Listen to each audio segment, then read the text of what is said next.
রাষ্ট্র যদি আমাদের দায়ভার না গ্রহণ করে, হয় আমাদের মরে যেতে হয়, নয়তো ভিক্ষাবৃত্তি করে জীবনযাপন করতে হয়।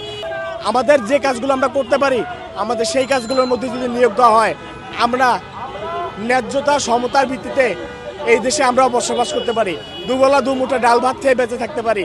আমরা আজকে এখানে আসছি, আপনারা জানেন গত 19 তারিখ থেকে আমরা রাজপথে আছি, আমরা আন্দোলন করছি, আমরা লাগাতার আন্দোলন করছি।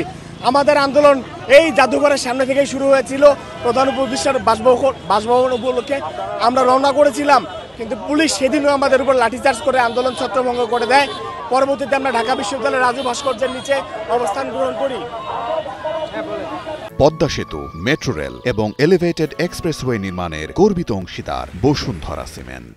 সেখান থেকে আমরা ধারাবাহিকভাবে আন্দোলন কার্যক্রম চালিয়ে যেতে থেকে গতকালকে আমাদের সরকারের সমাজ কল্যাণ উপদেষ্টার সাথে সাক্ষাৎ হয়। তিনি রীতিমতো আমাদের দাবিগুলোকে অবজ্ঞা করেছেন, আমাদের কথা শোনেন নাই।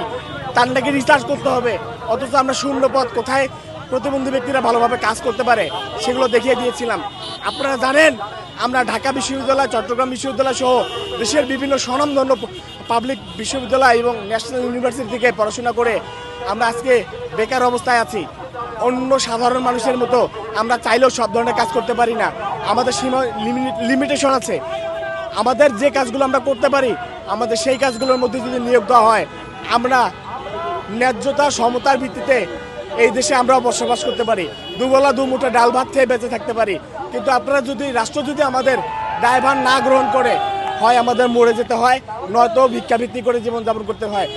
এখন রাষ্ট্র হচ্ছে আমাদের পিছনে লাখ লাখ টাকা ব্যয় করে পড়াশোনা করিয়েছে, আমাদের আজকে শিক্ষিত হতে এই পর্যায়ে এনেছে।